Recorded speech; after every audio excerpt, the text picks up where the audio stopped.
Welcome back to the First Team. I'm Joe DeLeone, and with me is NFL draft analyst and my good friend Ryan Roberts. And draft season, it's almost done. The 2024 NFL draft is almost here. And to kick off draft week, we're doing our final mock draft. Now, why do I feel like we're going to put this out?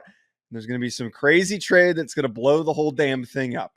Regardless, we're going to do our best to predict and not predict, but evaluate how we think the first round should play out. I don't think. So we're still Ryan, we're it's not making this a predictive mock. We're not making it predictive. Let's do more analysis. Do you want to do Okay. predictive? Does predictive make sense in this situation? I mean, I feel like the last mock draft of draft season should be predictive because that's where like intel comes into conversation. Like people want to know what the actual landscape is going to look like. They don't care as much about our analysis anymore at this point. Like they want to know what's going to happen. Okay. Now. You know what I mean? All right, we're doing predictive then. Let's do it. Me. So we're doing a predictive mock draft based on what we've heard and what we think is going to come to fruition in the 2024 NFL draft. We're going to do our typical back and forth on picks. I'm going to start us off with the easiest one. Caleb Williams being the Chicago Bears first overall pick. No shock there. I think that this has been one of the worst kept secrets for – actually, I can't even call it that. We know who's the first overall pick. We know who's the best prospect, the best quarterback, who's going to fit the best in here. So Caleb Williams, first overall Chicago Bears. Yeah. There's no secret behind it anymore. That hasn't been a secret for like a couple months. People know who Caleb. Even before Justin Fields wasn't traded, we knew it was going to be Caleb. Like everyone did. They just pretended like the Justin Fields people just wanted to pretend like it wasn't going to be right, that they were going to trade down, whatever. But anyway, number 2, Joe. You were trying to convince me before the meeting happened that the Washington Commanders were going to trade down for some insane reason, but we're going to go and stay here because that's what's going to happen. I'm just busting balls, obviously. Washington Commanders, I think it's going to be Jayden Daniels, man. Just do. I know that there's the Drake Maye stands, and hey, if they win Drake Maye, I wouldn't necessarily say anything against it because I think he has the higher upside of a Jayden Daniels. There's just, for whatever reason, man, it just feels like it's going to be Jayden Daniels, Washington Commanders at number 2. It feels like it. Okay, so I would like to include trades with this. I don't want to go rampant with them, but I feel like one of the things that has been picking up steam but hasn't necessarily come to fruition is the Patriots trading out of this 3 spot. This is something that you and I had talked about with some folks when we were at the NFL Combine, that it might seem like that they're better in this position to try and build the roster before they take a quarterback that they're not really in love with. And when you're the third one picking of the top 3, it puts you in that position. So the Minnesota Vikings, let's say that they jump up to this number 3 spot. I'm just going to throw in a bunch of random picks so that they say yes. That's not how this works. It's not how this works. Well, I'm going to offer trade. Trade accepted. Whoa, look at that. Obviously, that's not how that works, but how stupid would it be if we're sitting here being like, oh, they declined it. We're going to have to offer another trade. I think that if they do move up to 3, the McCown to Maye connection is very obvious. Now, I feel like that they do like JJ McCarthy, but it just makes so much more sense with that connection. I think both, if you're going for a toolsy, projectable developmental guy, a guy that might need a year until he really figures it out, you might as well go with somebody who has a little bit more tangible, better evidence of what that ceiling is. So Drake Maye would be my pick there at number 3. Yeah, that's going to be a fascinating one because the third quarterback off the board, I feel like it's probably going to be Drake Maye, but I wouldn't discount JJ McCarthy. I just wouldn't. Yeah. Minnesota for some reason, JJ McCarthy team too, but yeah, it's a conversation for another day, I guess, right? Arizona Cardinals. Very interesting one, Joe. I feel like they can still go offensive tackle, even though they signed Jonah Williams. I don't think that Jonah Williams stops you from taking the best offensive tackle if you don't want to, but I do think that the most obvious fit is Marvin Harrison Jr. from Ohio State. And that's kind of the one that it's kind of been a boring pick because it's usually the Cardinals that take the first wide receiver off the board at pick number 4. I wouldn't be shocked if they were necessarily a trade back partner in this spot either, but I'm going to have him staying pat and drafting who some consider to be the number one player in the entire draft, and Marvin Harrison Jr. Let's go with him at 4 here on the Cardinals. I love them getting a weapon. I think that if this situation happens where the Vikings trade up, they go get Drake Maye, I think that there is then going to be a collective panic that occurs to try and move up and go get JJ McCarthy. Now, I was thinking, you know what's actually really kind of crazy?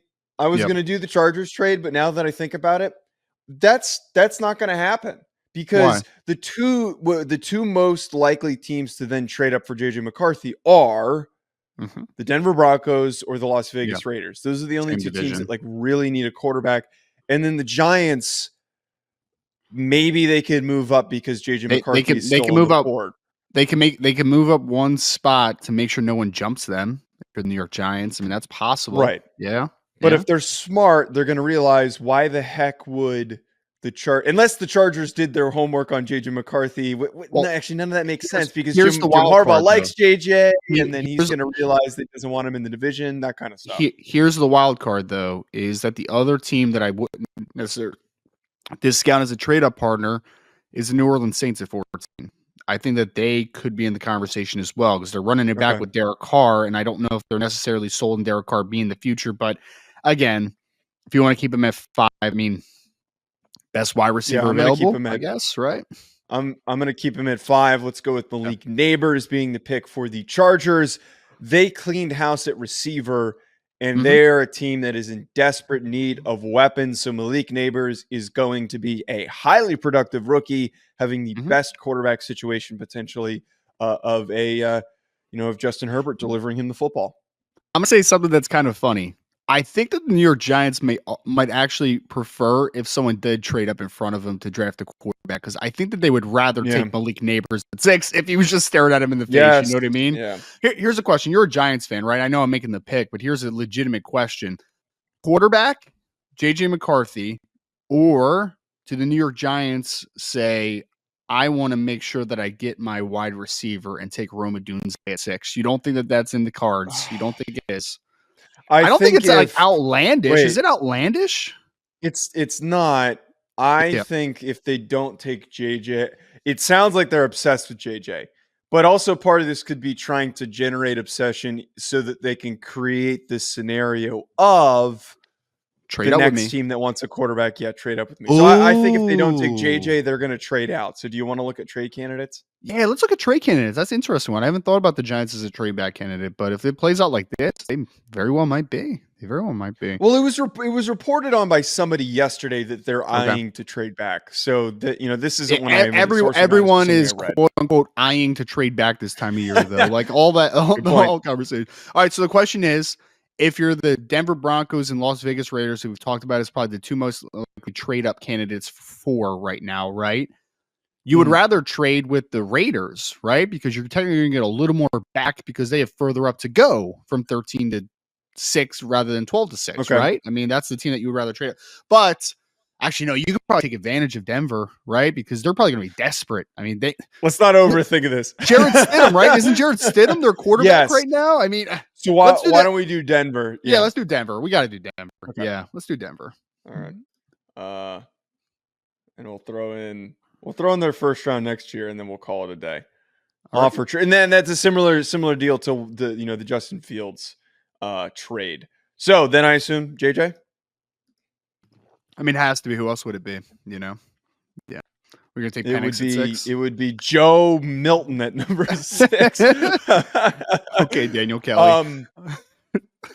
Number 7, the Tennessee Titans. I think that this one is one of the easy connect the dots to make, is that if Joe Alt's still on the board, their offensive line situation is very unsettled, but it's improving. Their offensive line is getting better.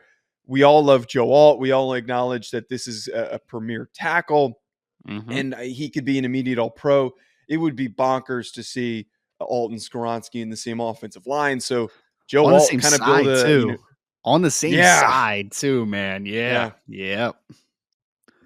I mean, look, there's some picks that people are just going to call boring, and that's one of them. But also, Joe, like the most likely outcome is a lot of times right. You know what I mean? Like they don't have an offensive tackle right now. They can take a guy to play left or right tackle right now, and it would be a potential upgrade at number 7. So yes, Joel 7, I think makes a lot of sense. Atlanta, I'm buying into the hype, Joe. Buying in. They're taking Dallas Turner, man. I believe it. Believe it in my bones. I know that they've been burned in the past with an athletic pass rusher in a similar vein of Vic Beasley, although I think Dallas Turner is a much better prospect than Vic Beasley was coming out of Clemson, right? They're playing a 3-4 base alignment. They're more looking for a rusher.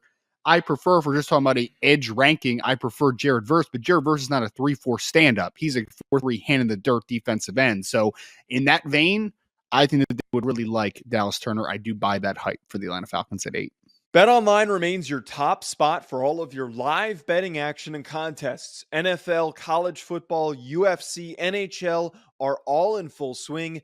BetOnline is your number one source for wagering news, odds, trends, and predictions with both desktop and mobile access at any time. Head to BetOnline today and use promo code BELIEVE, that's BLEAV, for 50% off your first deposit. That is a 50% welcome bonus. BetOnline, where the game starts. Number 9 overall pick, the Chicago Bears. As soon as they get Caleb Williams, it seems like the best thing that they can do is try and get one more receiver. So Keenan Allen and then DJ Moore are obviously the premier players, but imagine if you threw Rome Odunze into the mix. That would be an unbelievable starting offense for a rookie quarterback to step into. So I'm going to completely buy into this thought that adding one more playmaker is going to help the Bears take that next step. And I think it makes a lot of sense with Odunze. I mean, the other guy, I don't think Brian Thomas is going to go quite as high at 9, but that's their style, though, that they need. They have Keenan Allen, who's that short intermediate separator from the slot. They have DJ Moore, who's a little bit of an inside-outside guy, but a lot of work after the catch and with dynamic ball in his hands. They don't really have a guy that's a true vertical separator like Rome Odunze can be with his length and athleticism. So I think that one makes a whole lot of sense. That trio, dude, we were talking about the Bears sucking at wide receiver the last couple of years. All of a sudden, you have DJ Moore, Keenan Allen, and Rome Odunze. It's pretty good. Sign me up for the Caleb Williams Rookie of the Year ballot, man. Sign me up for that one. Number 10, New York Jets. Two guys. Brock Bowers. Brock Bowers and Talisi Fuanga is the other guy out of Oregon State offensive tackle. I know they're obsessed with Fuanga. I know that they like him a lot. I will opt for Brock Bowers because I just think at the end of the day, the media has just been kind of overlooked or underappreciating Brock Bowers the last couple months, just not talking about him nearly a month enough. This kid is a potential generational football player, man. He's dynamic. He can do everything that you need at the tight end position, run the seam, play different alignments, after the catch work. The kid is a top 3 player in this class, and I think that number 10 overall makes a lot of sense to New York Jets. So now, and I'm not going to question that at all. I really believe that their final missing piece, because they went and got Mike Williams, is either a receiver or a tight end. So like Brock Bowers, adding him into the mix, and if he's healthy as a rookie, that's a playoff team. I'm going to be aggressive in making that statement. The Patriots now, them trading back, I think really creates some commotion in the first round. I'm thinking to myself, okay, go and get a receiver. But before they go receiver, I'd really love for them to start to bolster their offensive line and then them take a receiver with potentially the picks that they just added. They've got the 23rd overall pick later. So why not be ambitious and figure out your offensive line situation? Talisi Fuaga is the can I make a suggestion? Building block. Before you lock it in, you already locked it in. So forget it. No, forget it. You already locked it in. What was the suggestion? I was going to say that there's been this conversation about Troy Fautanu and if he's a tackle or if he's a guard. Well, if he's a tackle, he fits what the Patriots like a tackle, like with the Isaiah Wynn types, right? So that was only going to be my suggestion, but hey, Talisi Fuanga at number 11 is more than good enough of a value. Yeah, give me a mauler for that right tackle spot, and then they can take a huge step forward. All right, New York Giants. So we had the Giants trading back, right? So they were a trade back candidate in this one. So you still need wide receiver. Quarterback, Yeah. there's no quarterback there. Offensive line, like they, man, I feel like interior is not that terrible for the Giants, right? Like they need to figure out if Evan Neal's their dude at right tackle or not. Like that's the major question mark, right? But Fotanu here actually would be a really good pick because the problem in the discourse at 6 is like, okay, we take Joe Alt and it's this musical chairs of what do we do? But man, Fotanu really kind of solves that problem because you draft him to play guard and then say yeah, Evan Neal's struggling, you just swap him. You put Fotanu at right tackle, he's the most versatile, so he might be the best option.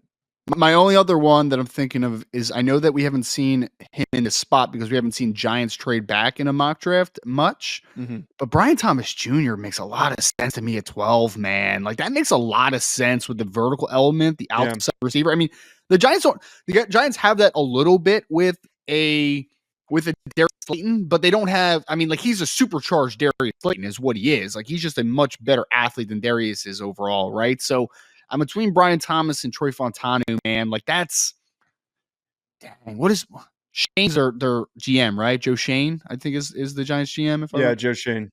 Yeah. Is he a trenches guy? Is he a skill guy? Like I don't know enough about him, I guess, is my question. I mean, think of how the Bills have drafted because that's where he came. I think it'd go either way. So whichever you think would be the best decision there. Haven't seen this one, but give me Brian Thomas Jr. at 12 to the New York Giants. A different one, but I like it. Like it a lot.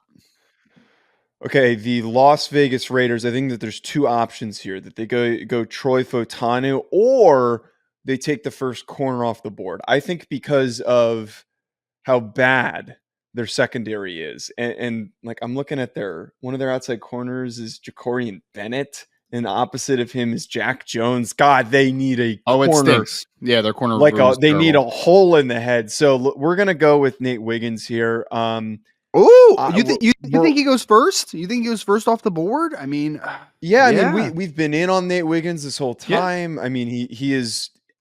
We've been supporters of him. I think that there is a market for Quinyon Mitchell to be the first one to go, but I'm banking on the fact that Wiggins is the most physically gifted. I think that he's got the highest ceiling of the group, as we've talked about. So let's go Nate Wiggins there, 13 for the Las Vegas Raiders. Okay, that's fair enough. So New Orleans Saints, another really poorly kept secret that they need offensive tackles. They just need one desperately, sir. I mean, because again, Trevor Penning has not been a guy so far. I know he's been banged up this first couple years as well, but he's not been an answer so far. Ryan Ramczyk, the career, I mean, like what is he going to be able to play this year fully? Is he going to miss this year with the injury? Like a lot of question marks. I am between two guys here, Joe, at offensive tackle, because Troy Fontanu is an awesome player, right? But they need a true tackle on the board right now. They need a guy that there's no doubt is going to play tackle. So the two guys are Olu Fashanu and Amarius Mims to me. Those are the two guys. I think most teams will opt for Olu Fashanu just because he's played a lot more football, right? He's played a ton more football. The only 8 career starts for Amarius Mims. I think some offensive line coaches are going to be hesitant on that a little bit, right? I still think he goes top 20 probably because he's such a gifted and just incredible athlete. And I think Dane Brugler said recently on a podcast that if 4 or 5 years from now we look back and Amarius Mims is the best tackle in the 2024 NFL draft class, wouldn't be shocked at all, and neither would I be, right? So, but give me Olu for this because I think that he can step in potentially at left tackle. Maybe you can even move Penning if he's healthy and good inside the guard because he's a little bit of a mauling presence anyway. So give me Olu Fashanu, 14 to the New Orleans Saints. Indianapolis Colts. If Brock Bowers is no longer on the board, I think that it makes the most sense for them to take the next tackle. And one of my favorite picks when I've done mock drafts has been Amarius Mims ending up with the Indianapolis Colts. And I think that as we're talking about here, it's a blessing and a curse that he's only got 8 starts, as you're talking about, where it's a little concerning because you wonder, 1, how healthy can he consistently be? And then 2, is he too inexperienced to be worthy of a first-round pick? But the inverse of that is we can do whatever we want with him. We can put him at left tackle. We can put him at right tackle. The offensive line play for the Colts, I think, was very unsteady. So if you're trying to keep Anthony Richardson healthy, let's get him the most physically gifted offensive tackle in the class. So throw Amarius Mims to the Colts. All right, Seattle Seahawks here. Seattle Seahawks, edge. I think that their type is actually, I mean, they've had several types now I think about it just historically I know it's a different staff now, obviously, what we saw previously with Pete Carroll, but I think that the conversation is going to be between Laiatu Latu and Jared Verse. I've heard some mixed reviews on Latu's medicals. Again, I don't want to put anything out there just because I don't have enough information, but I've heard some whispers that there's some that are a little unsettled with it. So give me Jared Verse at 16 to the Seattle Seahawks. I think he presents obviously great power profile, speed to power. I just think he's about a high floor of a pass rusher as you'll find in this class. There's guys like Dallas Turner that have more upside, but Jared Verse, I think we're really sleeping on as an excellent player. I mean, not to let the cat out of the bag, Joe, but when we do our big board show this week as well, I mean, Jared Verse is going to be a top 10 player for me, man. He's going to be a top 10 player. So give me Jared Verse at 16 for value. Number 17, I really love the thought of getting a defensive back for the Jaguars to just really solidify their secondary and their performance on the defensive side of the football, because we know, assuming Trevor Lawrence is healthy, their offense is going to carry them. I've been really hooked on sending them Quinyon Mitchell, the Toledo DB. Really good instincts, really good tackler, very fluid, easy mover. He has been a star throughout this process. So throwing the Toledo DB to the Jaguars helps give them a nice boost, which they've seemingly not been able to figure out that corner position. Maybe Mitchell is a more steadier player than the guys that they have taken shots on. Cincinnati Bengals at 18. Who you got? Cincinnati is a very interesting one. They're another team that would love Brock Bowers to be there, but obviously Brock Bowers no longer on the board. Can you show me the offensive tackle group real quick, Joe? Because I think of good options. Spot. Yeah, man. Why does something tell me that JC Latham would be their type? I don't know why it's telling me that, but he might be their type. I'm going to take Troy Fautanu, though, just because I think that Fautanu could potentially play tackle for them at either spot if you needed him to.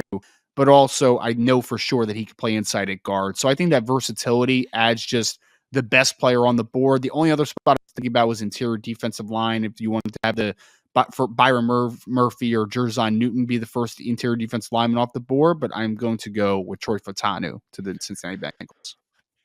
So Peter Schrager here for 19 with the Rams. His mock draft, he reported on the fact that he thinks that because the Rams, if they don't trade out, that they would be positioned or be interested in taking an offensive player because Sean McVay is an offensive guy. And I also trust that because I believe Schrager and McVay have a really good relationship. So any information there makes sense. The inverse of that, him trying to create smoke because he's buddies with him, that's also very possible.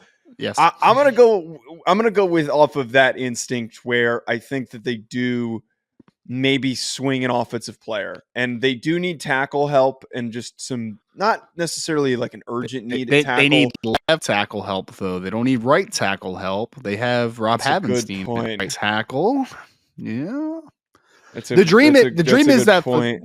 Well, I don't know if the dream, if Marius Mims was on the board, I think that's a very interesting player to potentially transition over to left tackle, but yeah.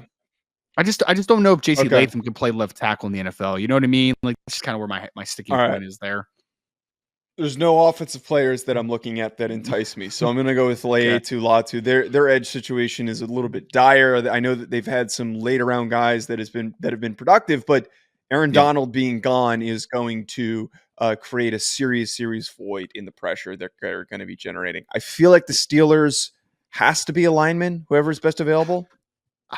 They're a JC Latham team, I think. Yeah, I'll go JC Latham just because they're a team that I think can upgrade multiple spots. I would love to give, again, left tackle would be preferred, but you can move Broderick Jones over to left tackle. You bring JC Latham, you plug him at right tackle.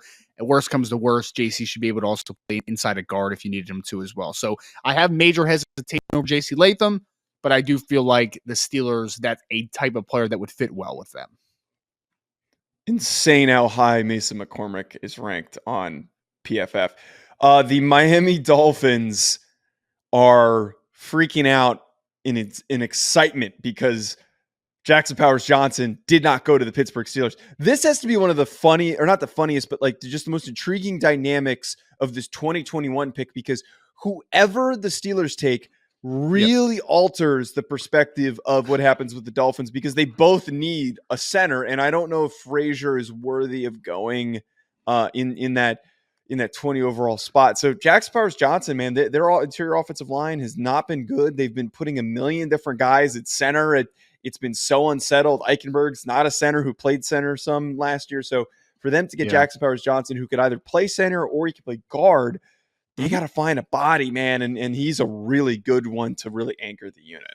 Yeah, no, that one makes a ton of sense. Joe, ready for this one? So the Eagles, I think, would be like if Troy Fontana was on the board, the Eagles would be doing somersaults, dude. Like, I think that's because they have a massive need at right guard, and then when Lane Johnson retires in a couple years, if maybe he could transition to right tackle after he's gone, like Fontana would be their guy.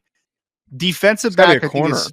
Well, I was going to say defensive back, I think, is a need because you have Barry Slay, who's nearing the end, James Bradbury, who was really bad last year. They have a couple younger corners like Keely Ringo and Eli Ricks that they like, but also I think there's a little bit of a need at safety, even though they signed Chauncey Gardner-Johnson as well. So the perfect player to fill multiple needs in a secondary, Joe, is Cooper DeJean, man. Cooper DeJean. Bring him.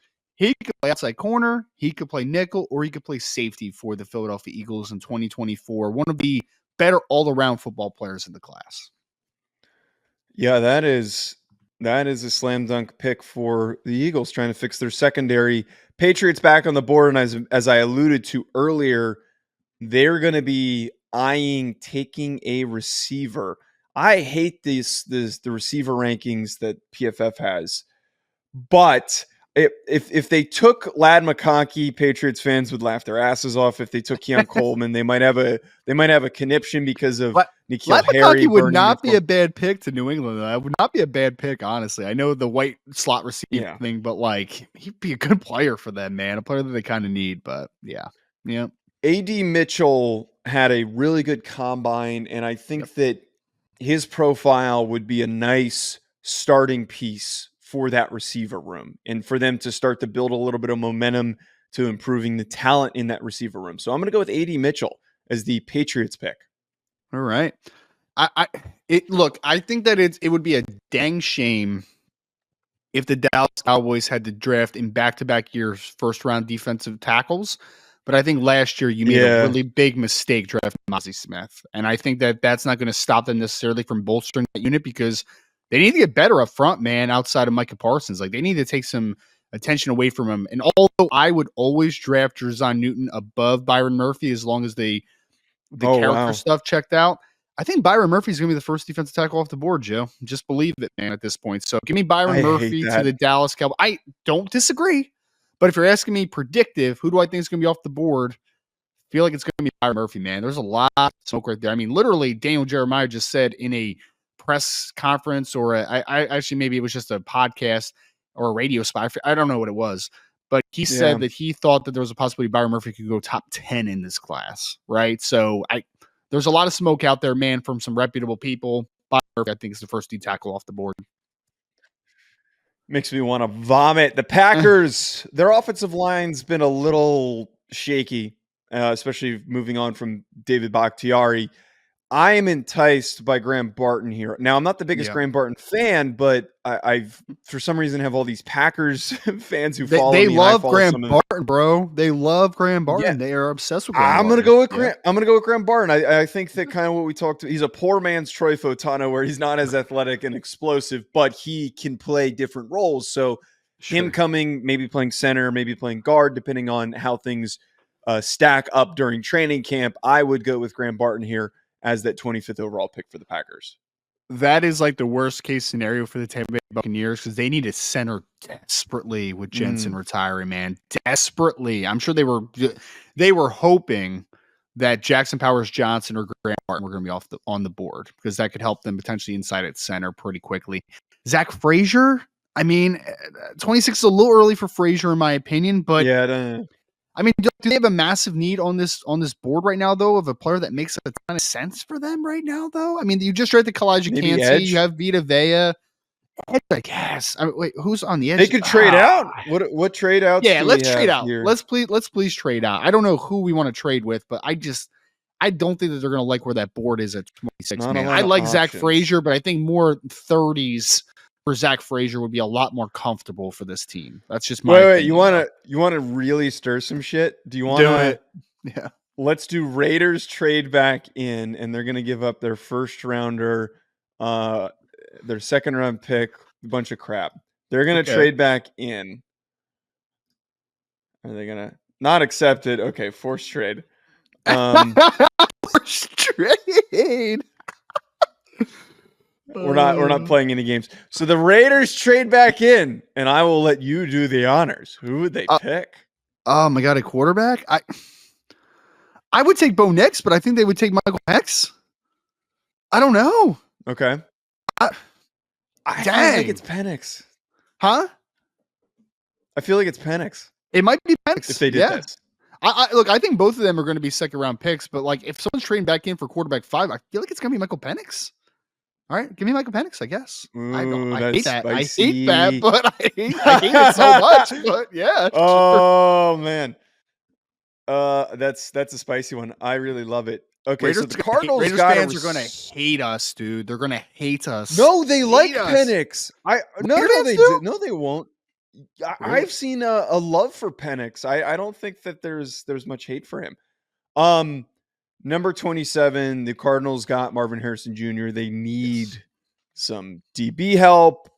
Gannon is a defensive-minded coach, so Terry and Arnold, throwing him into the secondary. I mean, their starting corners, man, are not very exciting. So any defensive help, any bodies are going to be good for them.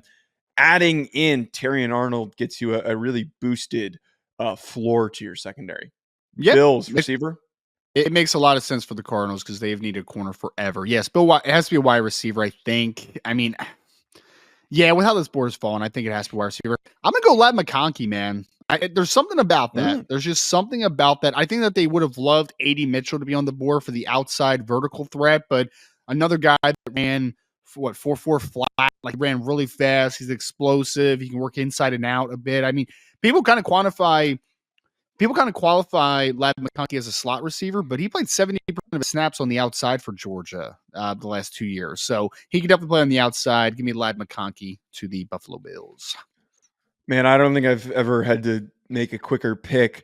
Lions ending up with Jer'Jon Newton. Again, that is such an identity consistent pick. You're going with the physical, disruptive interior guy. You throw him into the mix of an already strong defensive line. With Aleem McNeil next to him, dude, that's pretty good. That's pretty good interior line. Dude, that's pretty good. They're going to be unstoppable to block. So Jer'Jon Newton, holy hell. That's going to be one of those picks where we're saying in a couple of years, why did we let this happen? How did this guy end up in their lap and they ended up taking him? Ravens are a tough one to figure out. Ravens are a tough one. Can you go to interior offensive line for me? I want to see something real quick.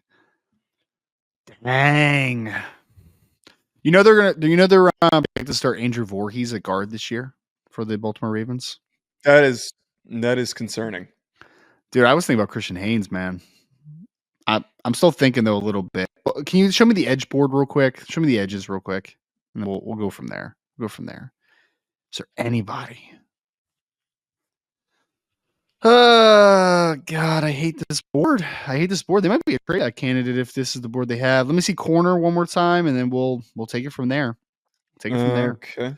Oh, I already know. Kool-Aid McKinstry makes a lot of sense. He seems like a Baltimore Ravens player. Can you say a Kool-Aid McKinstry in the Baltimore Ravens secondary? Let's go with that.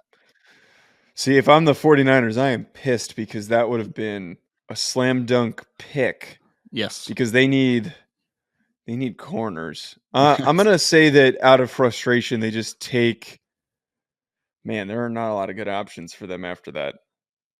Miles Harden is high. Wow, that is big Miles Harden guy. Trevor Sikkema, big Miles Harden guy, man. Big Miles Harden guy. Wow, this is gross. I wouldn't be shocked if there's a couple of center. Starting center is, I know that actually. That's I'm pulling up their lineup right now. I was just looking at their offense the other day. Jake Brendel, yeah, the one to UCLA. Yep. God, man, this is wow, this is a really tough one. It is. I'm gonna go with Jordan Morgan. I think that because you can throw him in a guard, and Banks has not been good, so we're gonna go with Jordan Morgan there. I just threw up in my mouth a little bit, man. It was good. Good. Yeah. Which receiver for the Chiefs? Show me the tackle board first, actually. Show me the tackle board first. I want to see who's there. I want to see on top of that. Oh, Kingsley. Give me Kingsley. Yeah, man. I like Kingsley Sumatea. And quietly, the offensive tackles for the Chiefs have been pretty bad the last couple years, man. Like, they've not been very good. I know wide receiver is the easy one, but I just don't like the wide receiver there board there at number 32. All right. Well, this ends up being the recap of our mock draft. I'm liking the way that this came out. Folks, leave a comment, hit the subscribe button, give us a 5-star review on podcast version, and we'll talk to you folks later.